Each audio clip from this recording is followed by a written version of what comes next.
Graça e paz, irmãos. Que um rosto diferente para vocês, né? Acostumado a ver o pastor Rogério.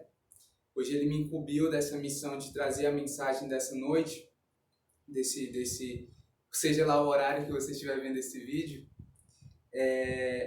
A princípio, abra sua Bíblia em Êxodo, seu capítulo 6, do versículo 28 ao 29, e nós daremos continuidade lendo do 7 até o 13. Esse texto que nós vamos ler, a continuidade do que o pastor já ensinou, né, já mencionou no vídeo anterior.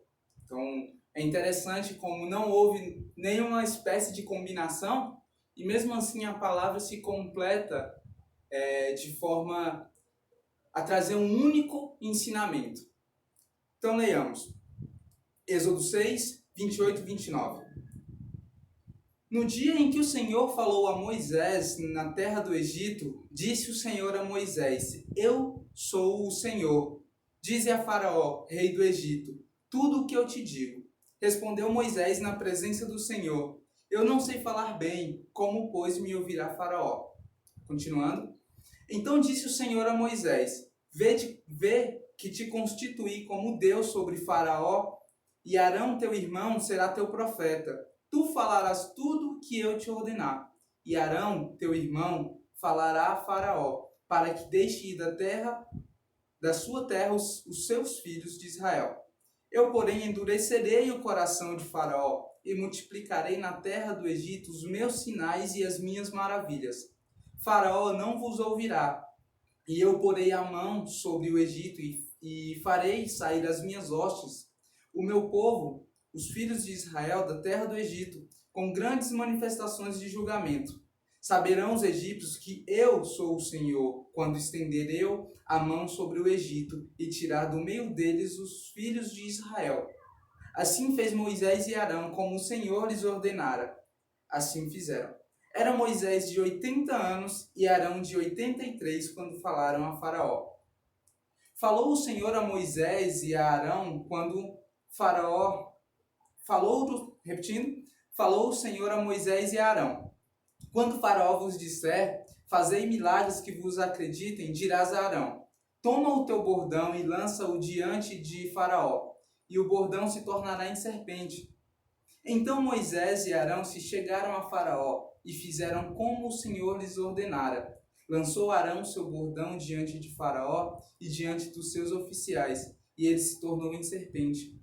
Faraó, porém, mandou vir os sábios e encantadores, e eles, os sábios do Egito, fizeram também o mesmo com as suas ciências ocultas. Pois lançaram eles cada um o seu bordão, e eles se tornaram em serpentes. Mas o bordão de Arão devorou os bordões deles. Todavia, o coração de Faraó se endureceu, e não os ouviu como o Senhor tinha dito. Amém. Oremos.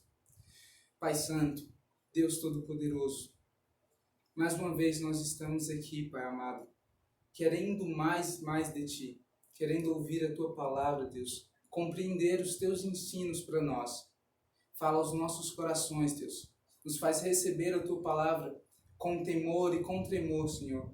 Nos faz, ó Deus, ter reverência diante do Teu santo nome. Que o Senhor ministre aos nossos corações. Ministre aos corações de quem está ouvindo essa palavra, Senhor. Torne como terra fértil neste momento. Assim nós oramos, em nome de Jesus. Amém.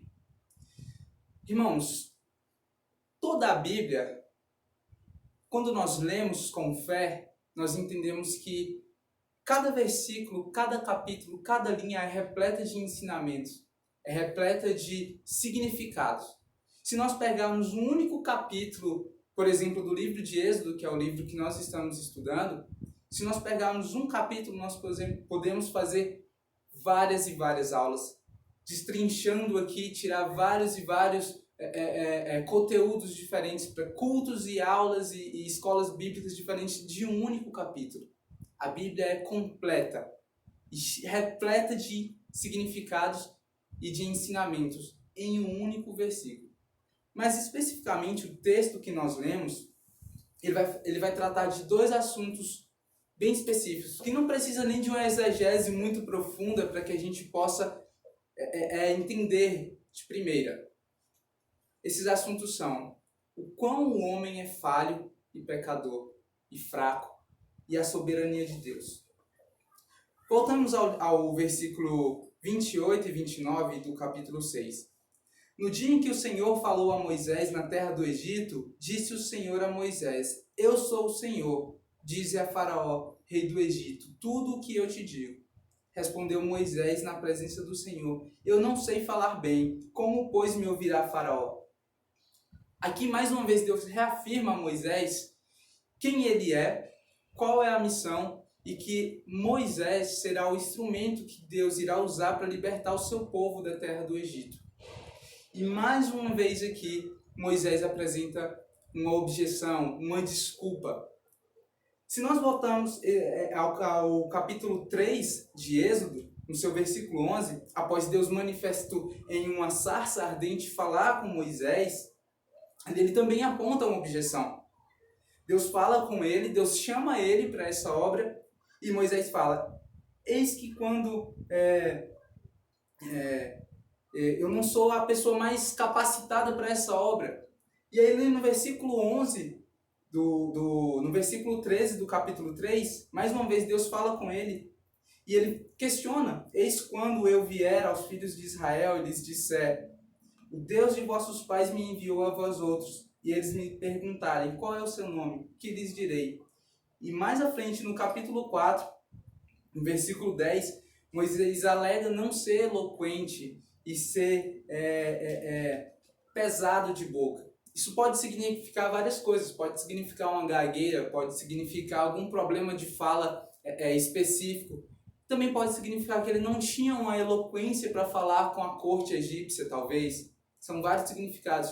Mas o que é importante destacar são as objeções que Moisés apresenta diante de Deus, são as desculpas, a forma que ele usa para falar que ele é fraco, que ele não consegue obedecer ao que Deus está mandando ele fazer.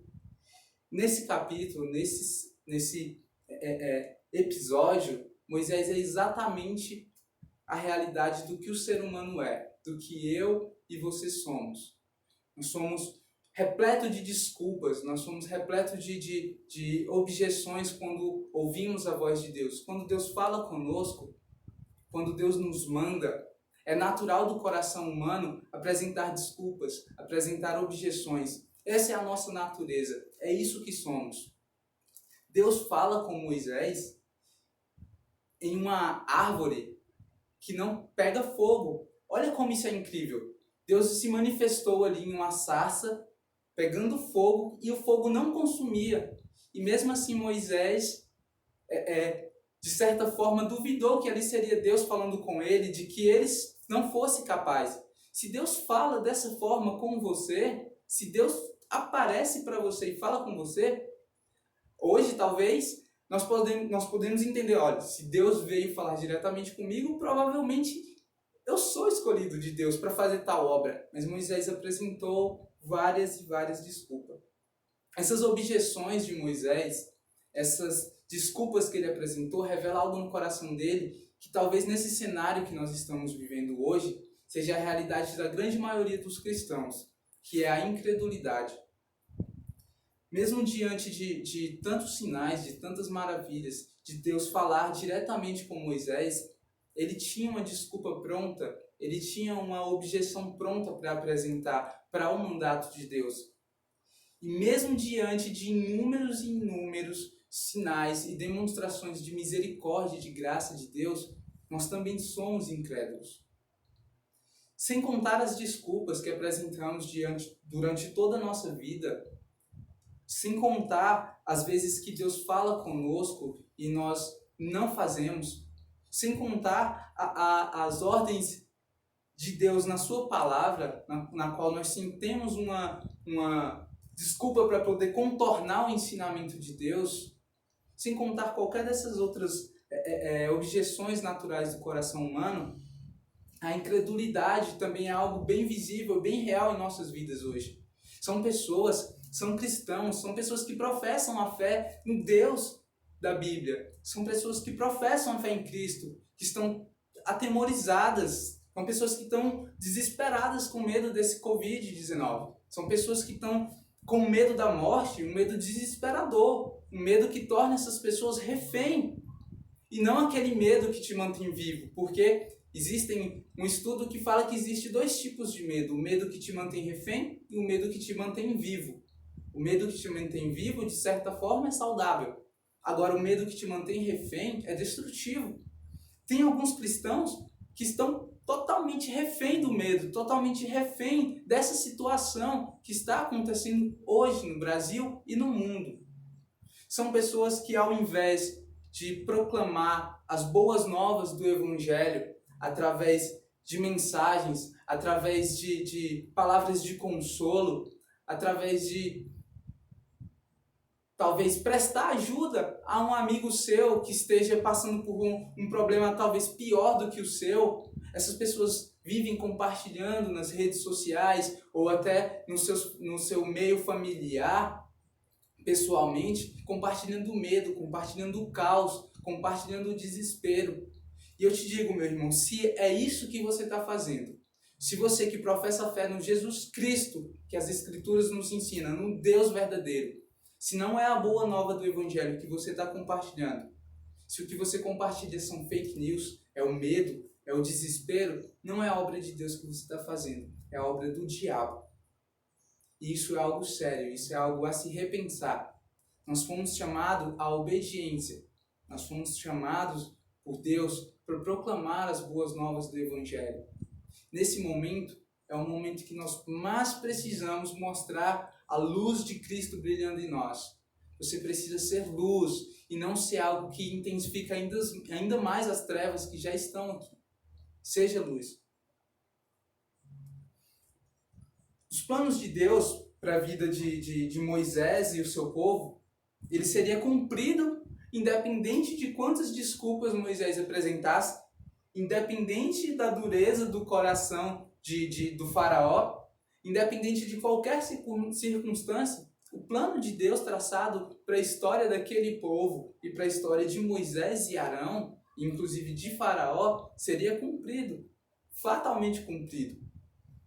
Quando nós voltamos aqui para o versículo 7, para o capítulo 7, vamos ler do capítulo 7 ao versículo 5, do 1 ao 5. Então disse o Senhor a Moisés: Vê que te constituí como Deus sobre Faraó e Arão. Sobre Faraó. E Arão, teu irmão, será teu profeta. Tu falarás tudo o que eu te ordenar. E Arão, teu irmão, falará a Faraó, para que deixe ir da sua terra os filhos de Israel. Eu, porém, endurecerei o coração de Faraó, e multiplicarei na terra do Egito os meus sinais e as minhas maravilhas.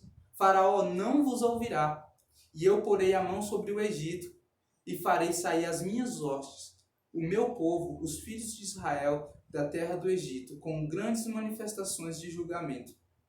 Saberão os egípcios que eu sou o Senhor, quando estenderei a mão sobre o Egito e tirar do meio deles os filhos de Israel. Algumas pessoas podem ler essa passagem, podem pregar em cima dela e falar que Faraó endureceu seu coração diante das várias petições de Moisés para libertar o povo. Mas quando nós lemos, mais uma vez, e lemos com entendimento, a palavra de Deus nos fala que o próprio Deus endureceu o coração de Faraó. Não foi Faraó que quis rejeitar o pedido de Moisés em libertar o povo. O próprio Deus endureceu e tornou difícil o coração de Faraó. Alguns estudiosos da Bíblia, alguns tradutores e pessoas que escreveram várias versões da Bíblia e suas notas, eles dizem que Deus, ao tornar duro o coração de Faraó, ele está entregando ele a sua própria maldade, a sua própria natureza sem qualquer restrição, já que não foi o próprio Faraó, foi Deus que endureceu o coração. Então Deus está tornando o Faraó para a natureza natural dele, para a natureza comum, sem nenhuma restrição, a sua maldade mais vívida. Isso já faz uma ligação a Romanos, no capítulo 1, nos seus versículos 24, 26 e 28. Leiamos.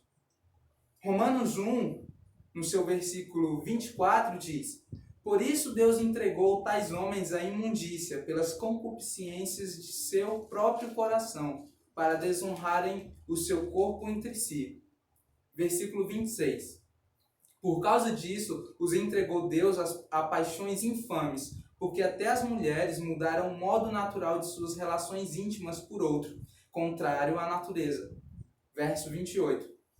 E por haverem desprezado o conhecimento de Deus, o próprio Deus os entregou a uma disposição mental reprovável para praticarem coisas inconvenientes.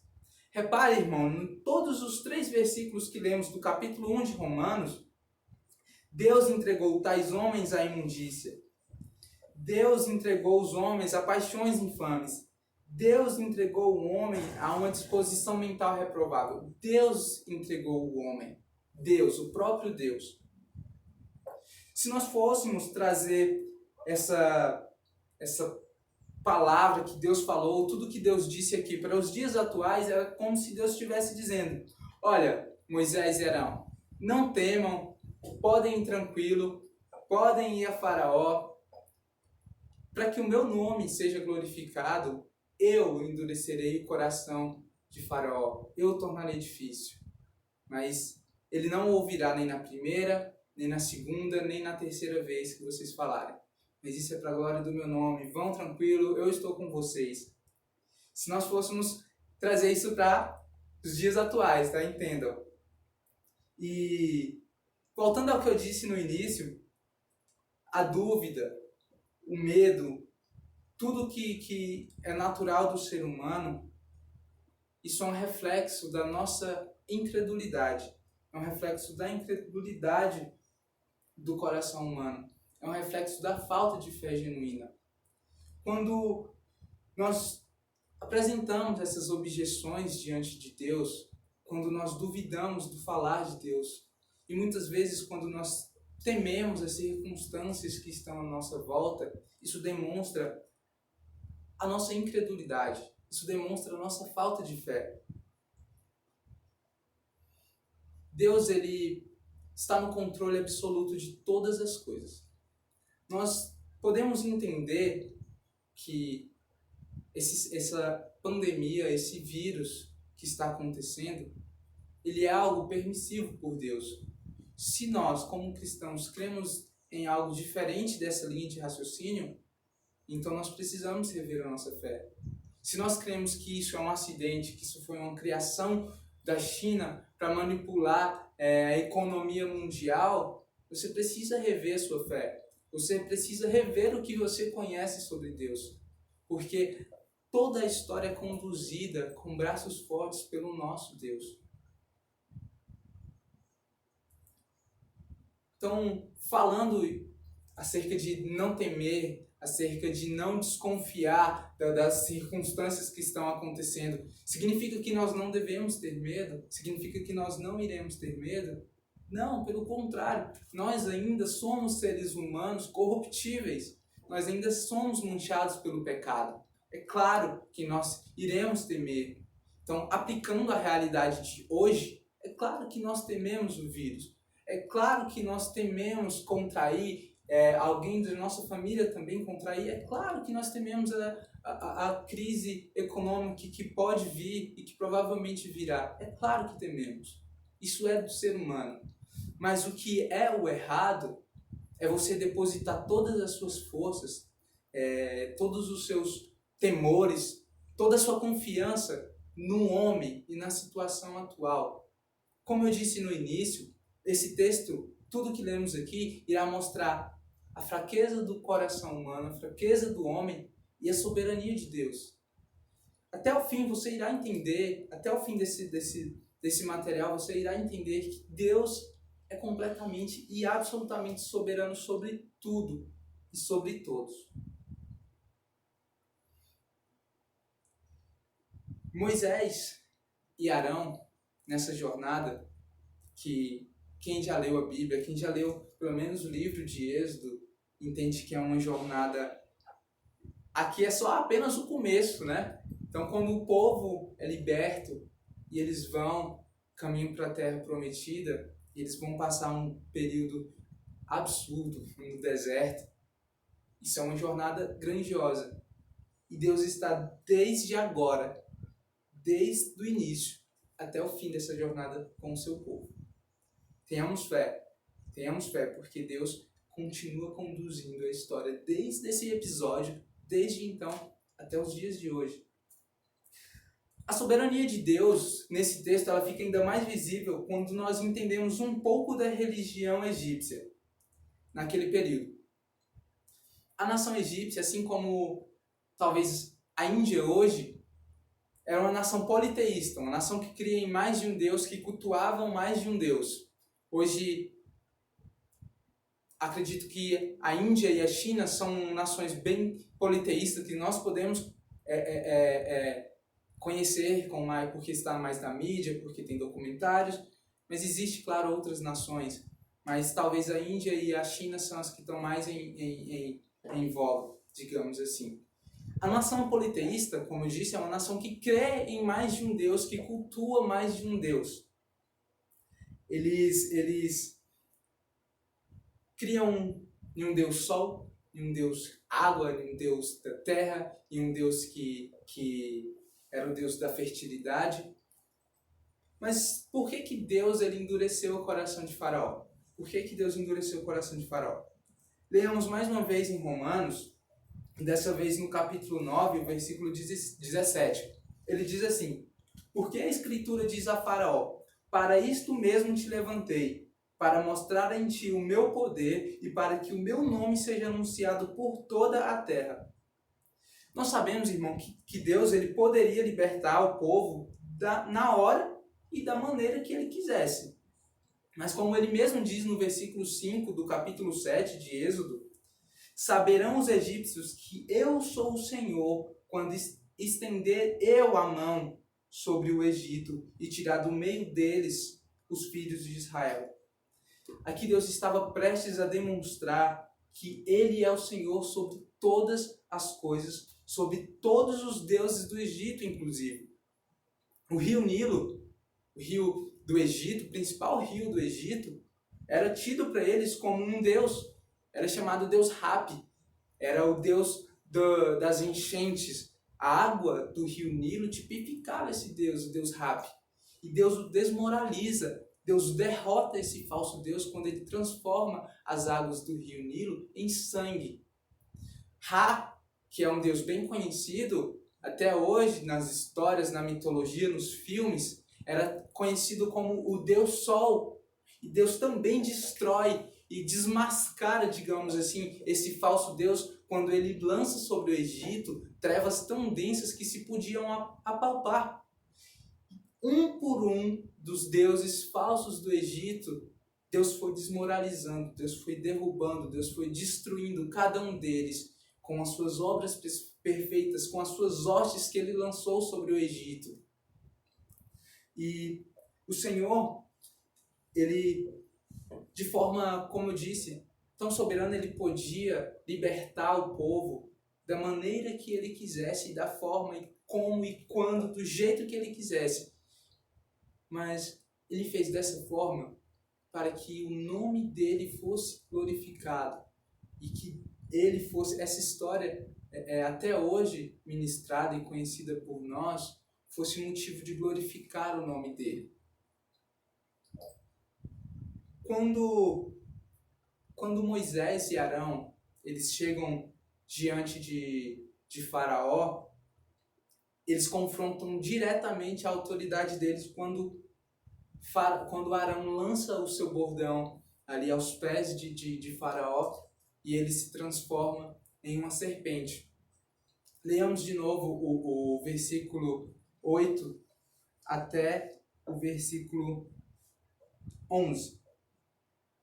Falou o Senhor a Moisés e a Arão: quando o Faraó vos disser, fazei milagres que vos acreditem, dirás a Arão: toma o teu bordão e lança-o diante de Faraó, e o bordão se tornará em serpente. Então Moisés e Arão se chegaram a Faraó e fizeram como o Senhor lhes ordenara. Lançou Arão o seu bordão diante de Faraó e diante dos seus oficiais, e ele se tornou em serpente. Faraó, porém, mandou vir os sábios e encantadores, e eles, os sábios do Egito, fizeram também o mesmo com as suas ciências ocultas. Diante dessa afronta, digamos assim, de Arão, quando Faraó pede ali, então faça um milagre que me convença. Deus já havia dito, então Arão faz como o Senhor já havia os ordenado. Ele transforma aquele bordão em uma serpente. Então Faraó chama os seus sábios e os seus encantadores. É importante também ressaltar aqui, abrir um parênteses, para ressaltar que encantadores, a palavra hebraica para encantadores, ela tem o mesmo significado para a pessoa que sabe manusear um estilete. Ou seja, era uma pessoa letrada, uma pessoa de cultura. Então, Faraó chama os seus sábios e encantadores e eles repetem o feito de Arão. E também transformam os seus bordões, os seus cajados, em serpentes. E o que mais chama a atenção nesse texto não é o fato de pessoas que não foram chamadas por Deus, o fato de pessoas que não foram usadas por Deus fazerem o mesmo ato que uma pessoa escolhida e chamada por Deus fazer. Algo tão grandioso como somente Deus poderia fazer, transformar um cajado, algo sólido, algo de madeira, em uma serpente. Não é isso que chama a atenção. O que mais chama a atenção é que Deus demonstra aqui também a sua grandeza e a sua soberania quando o cajado de Arão, a serpente que o cajado se transformou, devora as serpentes dos sábios e encantadores de Faraó.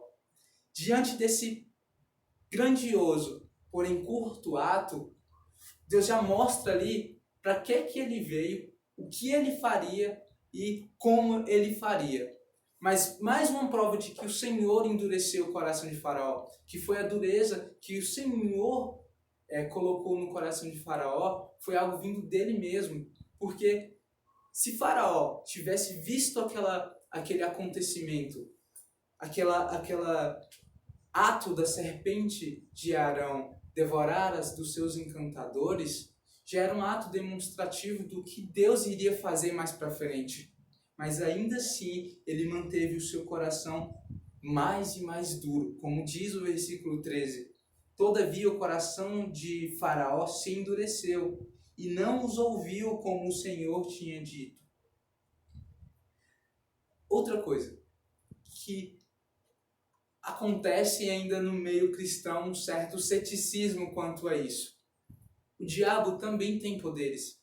Satanás também tem poderes. Ele pode fazer com que o cajado se transforme em serpente também.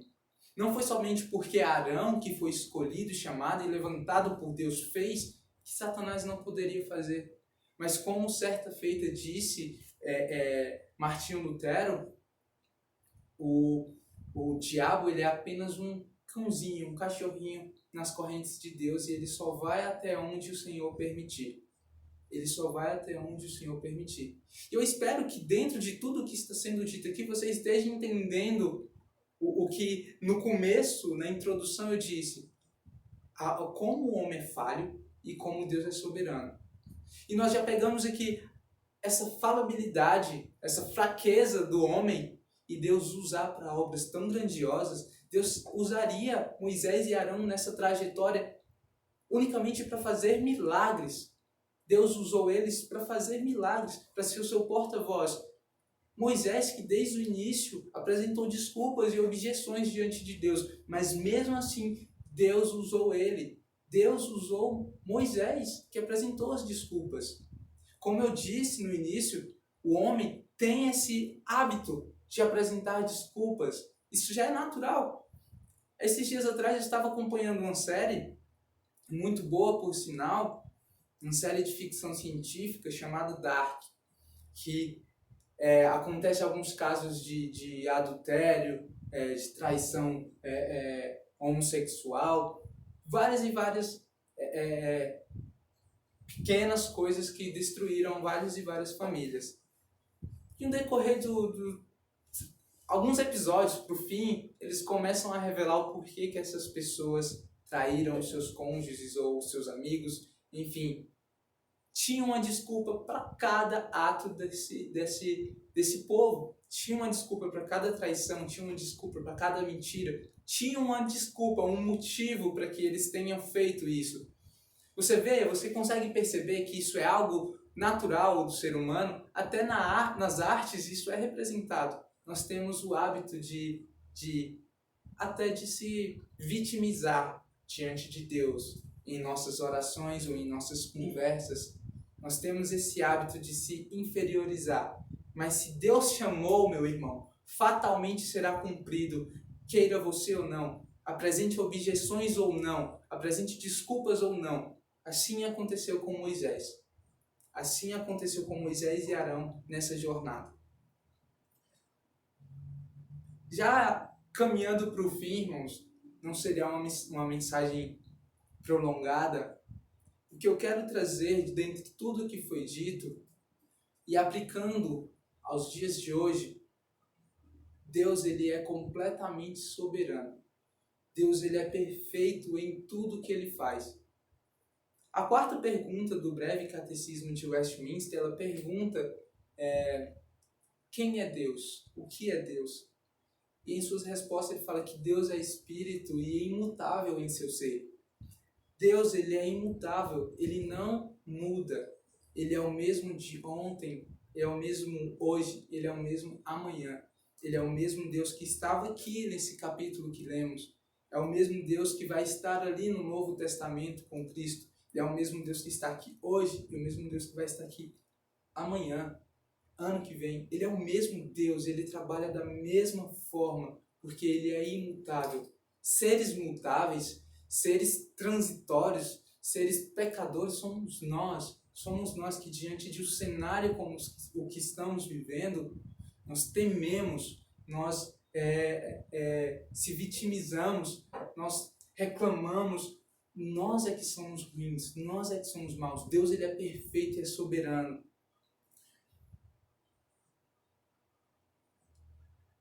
Como foi dito acerca do coração de Moisés, as suas desculpas revelavam a incredulidade do seu coração. A incredulidade hoje no coração dos cristãos atuais também é algo bastante vívido. E eu espero que a mensagem de hoje ela tenha feito você entender que seja uma pandemia, que seja uma guerra, que seja uma enfermidade, quer seja uma perda de emprego, quer seja qualquer coisa, tudo está no controle absoluto de Deus. Tudo está no controle absoluto de Deus. Assim como Deus levantou Moisés, assim como Deus o chamou e o capacitou para libertar o seu povo naquela época, Deus também chamou e levantou um libertador chamado Jesus Cristo. Ele enviou o seu próprio Filho para nos libertar dos nossos pecados, para nos libertar dessa escravidão na qual vivíamos. Por isso, meu irmão, não tema, confie, tenha fé, fé genuína, fé bíblica verdadeira. Nesse momento em que estamos vivendo, se dedique à sua palavra, se dedique à sua família, se dedique a Deus, tire tempos a sós com o Senhor, porque nós que conhecemos a palavra de Deus, sabemos que as coisas tendem a piorar, mas Deus, por sua infinita graça e misericórdia, nos mantém de forma segura, nos mantém felizes com uma felicidade genuína e verdadeira, que não é abalada por nada, porque nós sabemos que mesmo se nós morremos hoje, assim que fecharmos os nossos olhos aqui na terra, nós abriremos os nossos olhos na glória diante do nosso Pai, do nosso Criador. Isso é um motivo para você se alegrar, para você ficar feliz. Então alegre-se, meu irmão, não tema, confie. Que Deus os abençoe. Vamos orar. Deus, nós te agradecemos pela tua palavra. Nós te agradecemos, ó Deus, pelo teu infinito amor, pelo teu soberano cuidado, Pai. Nós te agradecemos pelo ensinamento que o Senhor nos trouxe hoje através da tua santa palavra. Que o Senhor nos ajude, ó Deus, a ser ouvintes, e não somente ouvintes, mas praticantes dessa tua palavra, Deus. Que nós possamos ter fé e nós possamos ter a certeza que nada, Senhor, absolutamente nada saiu do teu controle soberano, ó Deus. Nós confiamos completamente, ó Deus, em Ti. E mesmo que haja, Deus, um vestígio de temor em nós, ó Deus, tira, Senhor, e preenche esse vazio com fé, com esperança, Senhor, e com uma confiança plena em Ti e nos Teus atos, Senhor. Por mais que o governo, ó Deus, esteja abalado, por mais que a governança humana dessa terra esteja abalada, ó Deus, nada fugiu do Teu controle. E é nisso que nós nos apegamos, ó Deus. Nós nos apegamos às Tuas promessas, ó Deus. Nós nos apegamos a Ti. Louvado, exaltado e engrandecido seja o Teu santo nome. Nós oramos assim, no nome de Jesus. Amém.